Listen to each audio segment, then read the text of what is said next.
Hello, strippers. Yeah, I think that's what we can call people who watch this show now. Strip cover lit strippers. Yeah, I don't see anything wrong with that at all. I know you're here to watch The Fault in Our Stars by John Green, but we would like to let you know before we begin, there were two pieces heavily mentioned in John Green's novel, and that is, there's a certain slant of light by Emily Dickinson, and Sonnet 55 by William Shakespeare, both of which we just dropped full reviews on. So if you'd like a little supplementary information for The Fault in Our Stars, go ahead and check them out, see what Augustus and Hazel were rambling about, and I guess we'll start The Fault in Our Stars now. Thanks for watching. You know, I don't know if I can pick just 3 good things about John Green, about The Fault in Our Stars. I mean, John Green is the man who is going to single-handedly change the face of literature as we know it. He could be the greatest author of our generation. You can do absolutely no wrong with The Fault in Our Stars. Hazel, Augustus, 2 perfect characters. There's nothing wrong with them whatsoever. I mean, a lot of people will say, you know, George Saunders, Emily Dickinson, but they're hacks. They're complete hacks. John Green is the man who is going to completely change the face of literature. National Book Award, Man Booker Prize. Welcome to Strip Cover Lit. I'm Adrian Fort, and unfortunately, Dalton is a missing persons.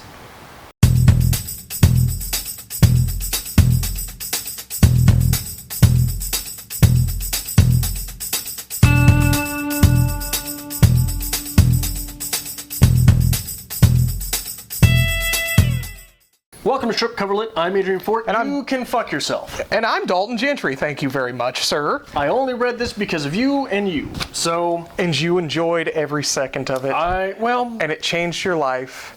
We'll get into that. You can't wait to meet your real life Augustus Waters, because this is The Fault in Our Stars by John Green. Yeah. Second John Green novel that we've read for this. Yeah, we did Looking for Alaska. I found this one marginally better. Really? Yes. We're going to get there then. 3 good things. 3 good things. There are more literary references in this than you can shake a stick at. This is promoting good literature to a younger audience, which I approve of and I like. Okay. This has a good ending, because life isn't fair. And I enjoy that. Right. I like that slap in the face at the end. And we are also getting a dabble of Philosophy 101 in this. And I think that's a good thing. Okay, we're going to do that. Okay. 3 good things. There are moments of charm. Egging the ex's car and the Venn diagram I found especially charming. This story is about Augustus, but it is still Hazel's story. And that, from a writer's perspective, is not easy to do. Okay. 3, this reads very quickly. Yes, it does. And for a younger generation of readers, something reading quickly is a way to hook you into reading more regularly. Necessary. Bad things, though, because with good there are bad. For lack of a better word, this was actually phrased by one of our viewers, this is cancer porn. Okay. That's what it is. That's you get beat over the head with it. John Green's writing will not change your life. Easy as that. And I know you're going to disagree with me, but Van Houten is a terrible character. I'm going to disagree very hard with you about that, because Van Houten's my favorite thing about this novel. I will explain to you why. After I do that, I may endear you more closely to The Fault in Our Stars, which is something I had not originally set out to do. Okay. 3 bad things. This novel's very try-hard. Okay, yes. 2, this novel's very melodramatic. 3, very did literary references wrong. Yes, the literary references are often done wrong. However... Well, here's my take on that. I blame Kevin Smith. Because Kevin Smith's movies... That's right? Kevin Smith, the guy who did Mallrats? Yes. Kevin Smith's movies do references in this way. Oh, okay. Did you ever see Jaws? What about this is like such and such? That's what these references are. Okay. When references are not this way. The only one that it did right was Vonnegut's So It Goes, which pissed me off to no end, because you don't do that. But here's the thing. Most people who read this, we're going to say 14, 15 years old. They haven't tackled. You just insulted a lot of people. No. This slack. This book is geared to sell towards that age range. Oh, sure, yeah. That age range hasn't read a lot of heavy literature for the most part. Exceptions in every category. How often do you get introduced to Allen Ginsberg? Right. Walt Whitman? Well, here's the thing. Sylvia Plath? Here's the thing. People are going to, at some point, be coaxed into picking up Slaughterhouse-Five and go, oh, this Vonnegut guy made a John Green reference. Oh. Yeah. That's disappointing. That's disappointing. Anyway, good quotes. I got a couple here. Okay. From page 12, there will come a time, I said, when all of us are dead. All of us. There will come a time when there are no human beings remaining to remember that anyone ever existed, or that our species ever did anything. There will be no one left to remember Aristotle or Cleopatra, let alone you. Everything that we did and built and wrote and thought and discovered will be forgotten, and all of this, I gestured, encompassingly, will have been for naught. Maybe that time is coming soon, and maybe it's millions of years away, but even if we survive the collapse of our sun, we will not survive forever. There was a time before organisms experienced consciousness, and there will be a time after. And the inevitability of human oblivion worries you. I encourage you to ignore it. God knows that's what everyone else does. Let me tell you why you're wrong about that being a good quote. What? That is a quote from dialogue. Okay. People do not say those things. No, people do not say those things, but I like it. And I'm going to use it as a good quote. Do you have any quotes? I don't. I better do another then. Because, hold on. My favorite quote of the novel was the Venn diagram after they almost copulated. I wasn't sure how to read that part. You're so subtle with things. This is before sex, yes. Where he had the Venn diagram of virgins and then the small circle inside, kids with one leg. Yes. And then she left him a note that had virgins as the big circle and kids with one leg that was halfway out. Okay. So... a short one on 77. I fear your faith has been misplaced, but then faith usually is. I'll give you that one. You'll give me that one? I'll give you that one. Okay, at least I get one out of this. So, not as bad as you thought? This novel was not as bad as I was hoping. I was hoping, and here's the thing. So, you know that I will regularly go to a coffee house and read or write. Yes. That's the hipsterest thing about me. So, I'm sitting in a coffee house this week, and The Fault in Our Stars is in my backpack. Okay, I am a 30-year-old man who has a backpack. Yep. But it's in my backpack. Has not seen the light of day yet. And there's this group of 25-year-old women, 4 or 5 of them, at a table behind me. And all of a sudden, they start talking about The Fault in Our Stars. Okay. Just because it was in your backpack? No, they didn't see it. Oh, it was okay. Just, I randomly happened onto, and this was a confirmation bias, I'm sure. It wasn't a sign from God. It was that this conversation happens often. Okay. So this novel is obviously responsible for a lot of people being into reading or literature. This is true. Or starting back into it. This is true. This was a very big novel, and I would like to hope in true Adrian fashion you took out your copy of The Fault in Our Stars and just turned to face them and begin to read in a very quiet, mysterious way. No, what I did was I opened The Fault in Our Stars, I pulled out a couple crayons, and just started... No, I didn't. It didn't come out after that. I was like, I'm not sparking this conversation. Fair enough. So, a lot of things we can talk about in this. Is there a point you want to start with? I do have a point okay. With which I would like to start. I said this novel was not as bad as I was hoping, right? I was hoping to be able to open this novel and just tear it apart like I did Looking for Alaska, like I did Dogs of Babel. And given our comments, that is what everyone is expecting, right. So you've just crushed the audience, everyone. They've already tuned out anyway. It doesn't, but here's the thing. It was not as bad as I was hoping, and while I was reading it, I did not have the terminology with which to destroy. Okay. Right? So another chance happening of serendipity.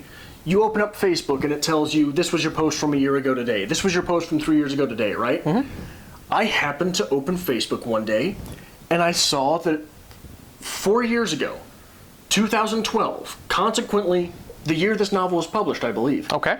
I had posted a quote from Aldous Huxley's Brave New World that read as such. It was as though he had never really hated Pope before. Never really hated him because he had never been able to say how much he hated him. But now he had these words. And it reminded me, you know, this is why babies cry. Okay. Because they don't have the words to say, Mom, bring that nipple over here. Hungry. Right? They just cry. Okay. They don't have the words to say, Mom, sure is awful hot in here. It is awful hot in here, Mom. They just cry. Right? So I was so upset because I did not have the words to express how bad at first I hated this. And that's a literature moment, is it not? Okay. But I got there eventually. So we can carry on. So Van Houten, you say the best character in this piece. I have always been very fond of Isaac, the character of Isaac. Okay. The young man who loses his eyes, because he is the humor that this piece needs. It's always cancer sad, cancer sad, cancer sad. Then you get Isaac, who is depressingly cancer sad. Yeah. But there is endearing humor within him, especially as he's growing through this not having eyes or sight issue. Right. So sell me on Van Houten. Okay. Tell me why you don't like Van Houten, and then I will crush you. Van Houten is the over cliche, ridiculous, lofty artist. Yes. He is nothing but a walking cliche. Correct. He wears a beret, let's be honest, and a turtleneck sweater. That is what he looks like. It's ridiculous, and it's terrible. And when you're forging such great characters such as Isaac, such endearing characters as Augustus Waters, then you drop Van Houten, you ruin it. Okay, well, let me tell you why you're wrong about that. So, John Green has proven in this novel that he can create a character which is less or more than stock, right? Correct. None of the characters in here are necessarily a stock character, except for Van Houten, right? Van Houten? I'm going to go Van Houten. Van Houten. It doesn't matter. So Van Houten is a stock character. Okay. Right? None of the others are. What does that tell you? There is something about the fact that he is a stock character that makes that point important. Is it a point on literature? It is not a point on literature. Van Houten's God. Okay. Think about it. This novel is about how do you get cancer? Chance occurrence, right? Yes. You just get cancer. If there is a God, that is God saying, that one. This one. Pow, bang, zing! Right? Okay. Van Houten created this world that these two characters are so in love with. Yes. This book. Yes. And he does not care to go on with it. Okay. He has created this character that has cancer and just lets it die. Does not care to keep telling the story. Okay. Van Houten is that God character who is vague and cruel and uncaring. And when they go to visit God, God doesn't even care that they're there. And later on, when God decides he wants to care, he's able to randomly show up, isn't he? Okay. He has this power. Why? Because he's rich, isn't he? He can do anything he wants, can't he? Yeah. He has created worlds. That's the thing. I get in my car and Bill Gates is in the back seat. We're going to have an issue. Right. So Van Houten is the apparition. Peter Van Houten is God. Okay. And this was so well done that I even left it out of my three things because that is the defining point of this novel to me. Like that literary moment where you realize Van Houten is God. And these are cancer patients being able to talk to God. Okay. And God doesn't care. And eventually, Hazel, hey God, fuck off. Fuck right off. She says it, doesn't she? Pretty much, yes. Yeah. So there's something there. So through Van Houten, not through the death of Augustus Waters, Hazel is able to grow as a person. Yes. Because she has turned away from the divine. She has become self-actualized and realized that there is nothing. To an extent. Now, John Green does in this novel the same thing that he did in Looking for Alaska, where there are flirtations with atheism. Yes. But they're eventually recanted. Right? Yes, I think so. At the end of this novel, she's talking about God. So, it is very... I think it's impossible to say that she turned away from faith, but we flirt with it, at least. See, I think the flirting with atheism is very endearing and necessary to this age group. Because, I mean, think of yourself at 14 or 15. When you start to have those fleeting notions of maybe everybody around me is wrong. You mean this guy lived in the whale's belly? Yes. I don't buy it. You still, through a social circle, go along with it. Yes. Because that is what is expected. So I think the flirting with it is necessary towards the inevitable. If we get Hazel 10 years from now, if she makes it, then we'll know more about her. So Peter Van Houten made this world that these two cancer patients fall in love with. And then they hate the world, don't they? Correct. They end up hating that world. So it's a very small literary meta reference. Okay. Correct? So does that change your view on Van Houten? I still don't like it. He's an old white guy. Where does he live? He lives, well, he used to be an American, but he's no longer American, doesn't associate with America. He lives in Amsterdam. Okay, what is Amsterdam like when they go? Shut up. It's an awful lot like heaven, isn't it? Well, it is awfully nice. There's all these petals falling from the sky. Yes, they get to drink the stars themselves. Yes. Yes. Living amongst the stars. Uh-huh. They are in heaven. So I'll make this argument all day if you want. So that notion there, which hopefully there's like one person who's still watching, they're like, oh my God, he did it. That notion there makes this novel acceptable and palatable to you. Yes, let me tell you why it's terrible. You don't pick cancer. And you don't pick cancer because it's something... Okay, now, I think it's hard to make this argument without addressing the representation in literature point, right? So the representation in literature argument goes that literature is just a bevy of white men's stories. Well, a lot of literature that we read is written by white men. Correct. But Old white guys. no excuse, right? You include people as they exist in your life. Okay. So that is the argument for representation in literature. It is strange that no one in literature from the Middle Ages had the plague, except that they were dying from the plague, right? So that's not really representation. It's just, we needed a literary device. Yeah. So here, as opposed to this being representation of people with cancer, cancer is the reason the story was written. Therefore, cancer is a literary device. Okay. It is just that trouble which was introduced. Now, we do a lot of George Saunders on the channel. George Saunders does not use cancer. George Saunders uses the Simplica Girls. Yes. George Saunders does not use depression. George Saunders uses Darkenflocks. Yes. Right? So these are things that you use in your story to represent cancer. Now, when I was in grad school, I'm going to tell this story because it's the best way that I know how to make the argument. There was a guy who wrote a story about a girl who got raped. Okay. Okay? The problem was, in the story, the girl who got raped was not a likable character, was not someone you rooted for, was not even really the main character. The story began not through the viewpoint, but through a psychic distance from the one of the rapists. Okay.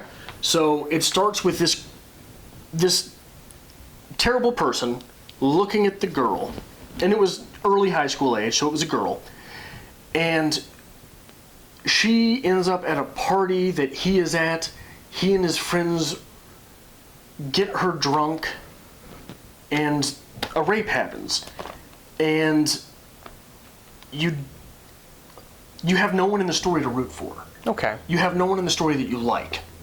And I made the point afterwards. I was like, look, if what you're doing is you're telling this story and you want us to feel uneasy as a reader, you've made your point. Yeah. Mission accomplished. Right. But in this, there is no one to root for. There is no one to like.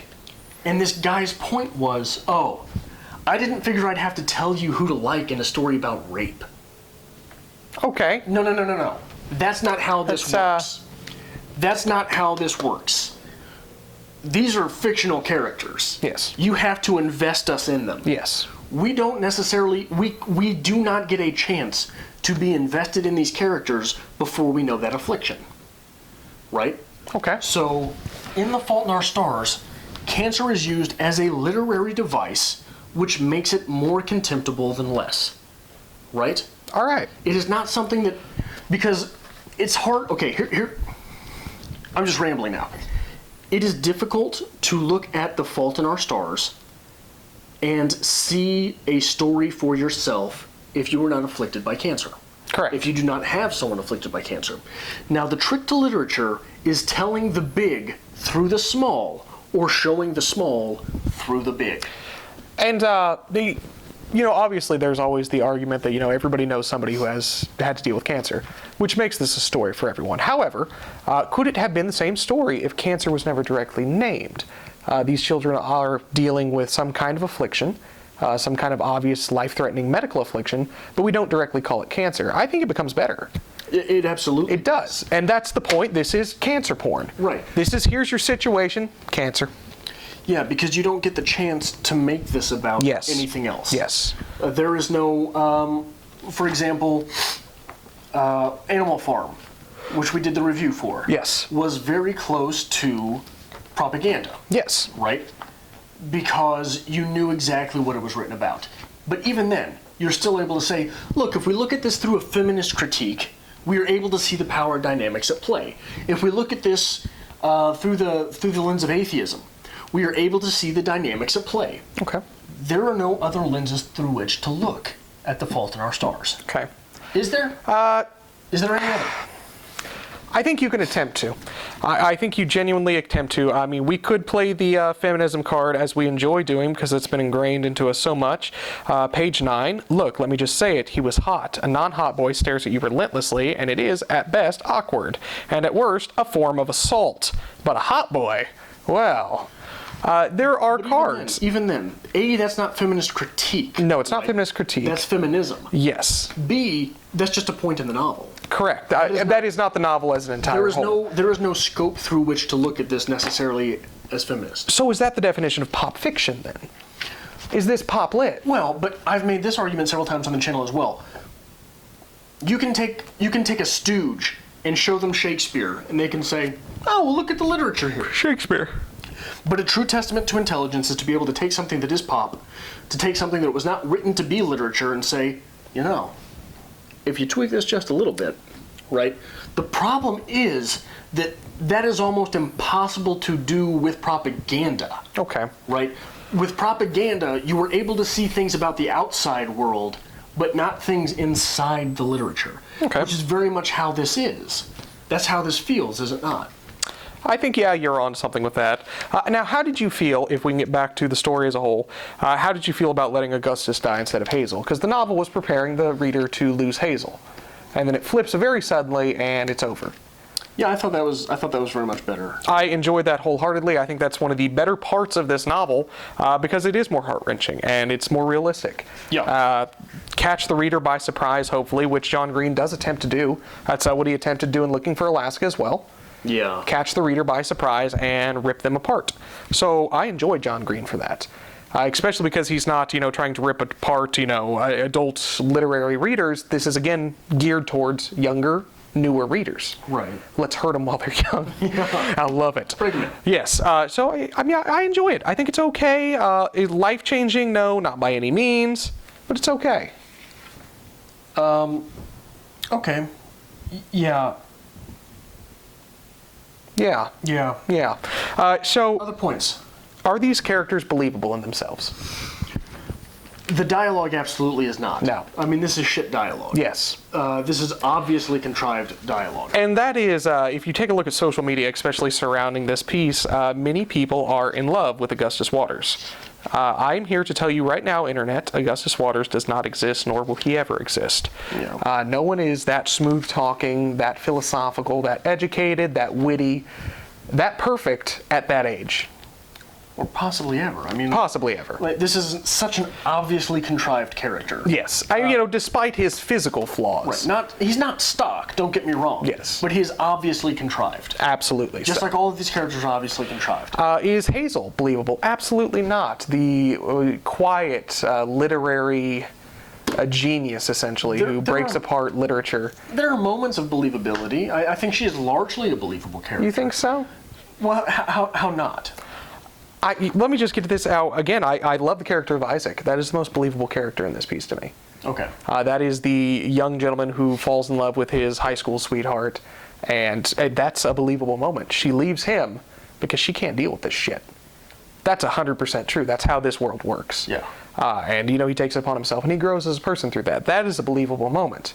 Now, Hazel and Augustus being star-crossed lovers, and everything going wrong in their life, and suddenly at the flip of a coin, they're in heaven, they're meeting God, everything's perfect. No, it's not believable at all. It's ridiculous. So that takes a lot out for the novel for me. Yeah. The one thing that I have to say about John Green is that he is definitely not a minimalist. Right? The point with minimalism is that you take a very small story and you keep mentioning the same things inside of that story. Yes. Smaller and smaller, and each time you mention them, they gain some sort of power over the reader. That is not how this is, because all of a sudden we're in Amsterdam. Yeah. And all of a sudden we've got a friend with no eyes. Yes. How are we going to get to Amsterdam? We can't do it. It's medically impossible. Oh, she's cleared. We'll go tomorrow. Right.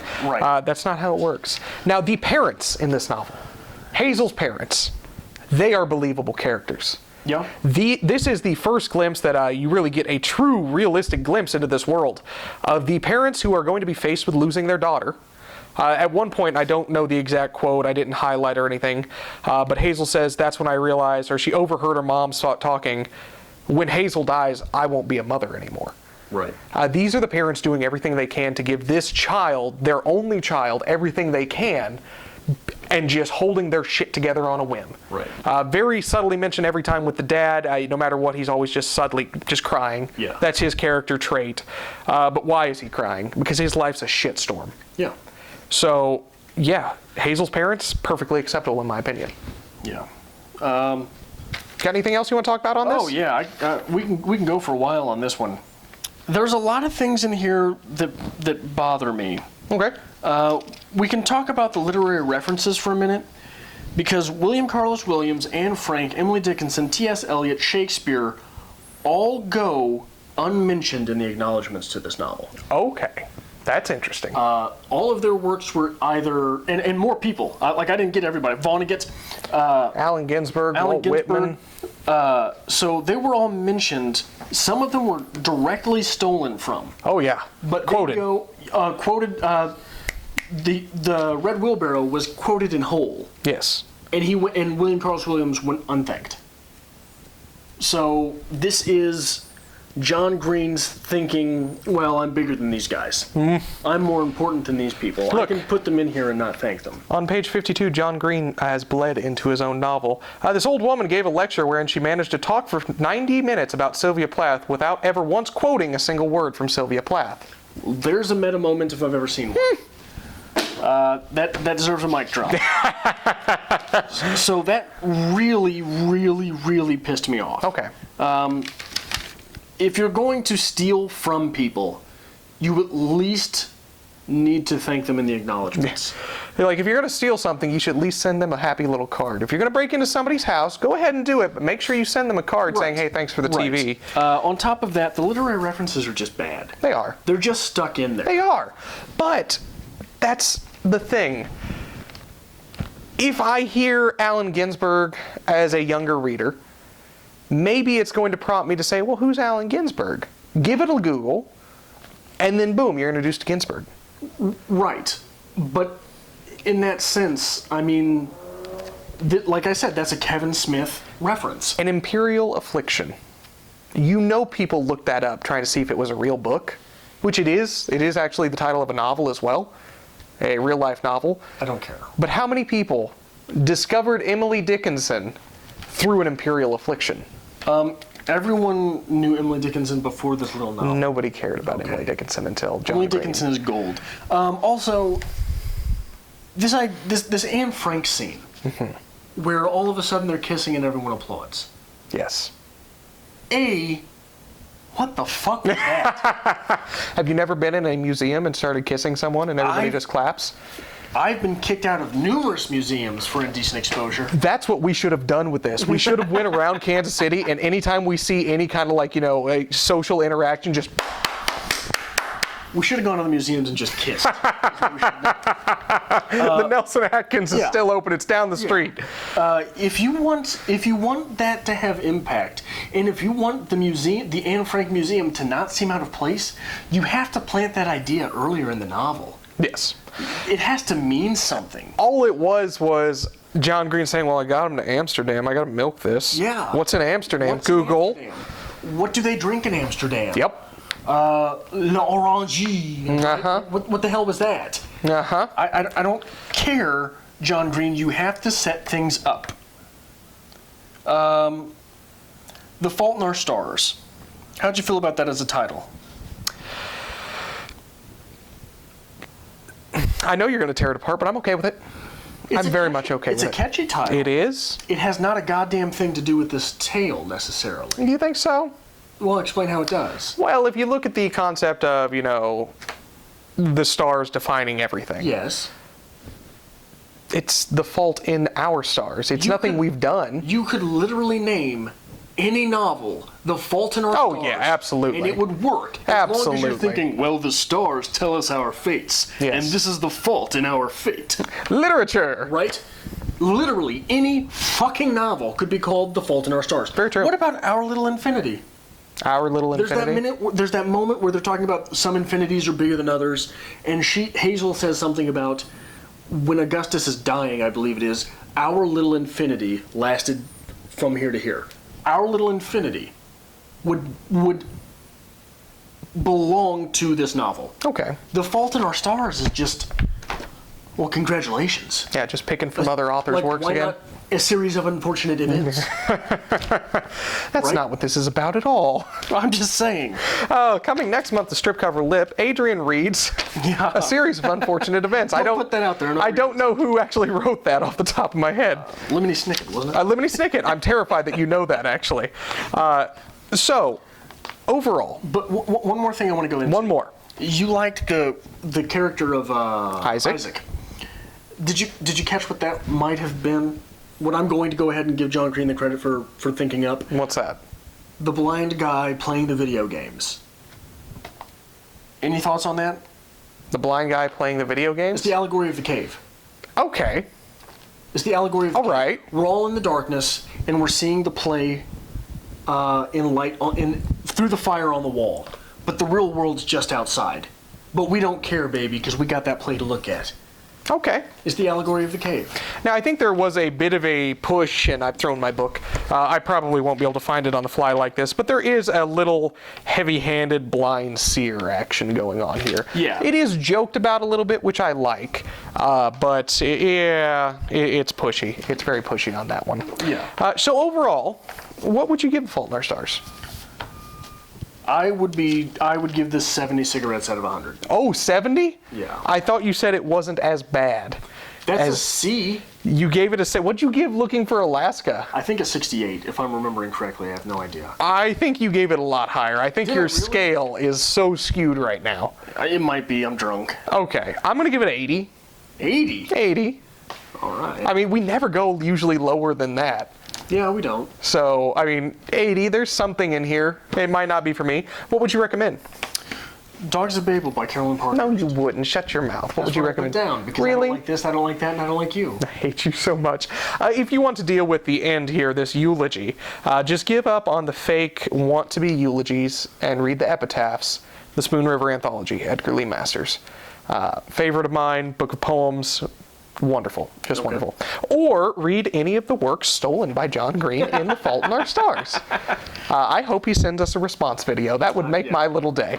So if you like this and you want to hear some more of us ripping apart your favorite novels, make sure you hit that subscribe button down below. Give this video a like as well. We greatly appreciate that. Follow us on Twitter @StripCover and on Facebook @StripCoverLit.